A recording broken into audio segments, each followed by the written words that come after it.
যে বাংলাদেশের জাতীয় ক্রীড়াবিদ যারা বাংলাদেশকে রিপ্রেজেন্ট করছে বর্তমানে, তাদেরকে আমরা বেতন কাঠামোর আওতায় এনে তাদেরকে ক্রিয়া ভাতা প্রদান করা। ইতিমধ্যে আমাদের মাননীয় প্রধানমন্ত্রী আনুষ্ঠানিকভাবে উদ্বোধন করেছেন।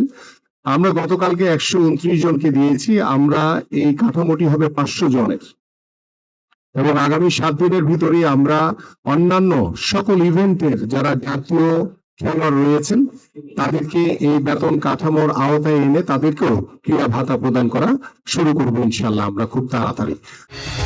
ঘরে বা ইন্ডাস্ট্রিতে মেঘনা স্টার কেবলস, বিশুদ্ধ কপারের নিরাপদ কেবলস, আপনার নিরাপত্তার সঙ্গী। পাশাপাশি আপনারা সকলেই জানেন আজকে এখানে আমাদের মাননীয় মহাসচিব বলছিলেন যে সব পলিটিক্যাল লোকজন এখানে আমরা বসে আছি।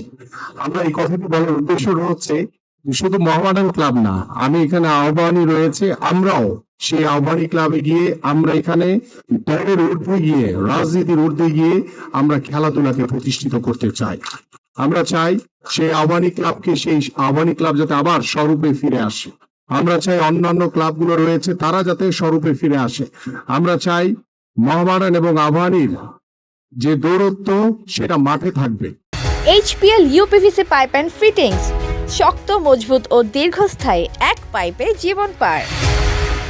প্রতিযোগিতা মাঠে থাকবে, কিন্তু অফিসিয়ালদের সাথে তাদের দেখাশোনা, তাদের কথাবার্তা, আড্ডা সব যাতে আগের মতো আমরা যাতে স্বরূপে ফিরে নিয়ে আসতে পারি। এবং আমাদের মাননীয় প্রধানমন্ত্রী ইতিমধ্যে বলেছেন যে আমরা খেলাধুলার সাথে কোনো রাজনৈতিক কোনো কর্মকাণ্ডকে কখনোই জড়াবো না। আমরা রাজনীতির ঊর্ধ্বে থেকে আমরা খেলাধুলাকে এগিয়ে নিয়ে যেতে চাই। পাশাপাশি আমাদের আগামীর বাংলাদেশে তৃণমূল পর্যায় থেকে খেলাধুলাকে আমাদের মাননীয় প্রধানমন্ত্রী সর্বোচ্চ গুরুত্ব দিয়েছেন। আমরা সকল রাজনৈতিক বৈষম্য দূর করে আমরা সকলেই ক্রীড়াঙ্গনের যারা সংগঠক রয়েছেন, যারা খেলাধুলাকে পছন্দ করেন, সেই মানুষগুলোকে দিয়ে আমরা আগামীর ক্রীড়াঙ্গন সাজাবো।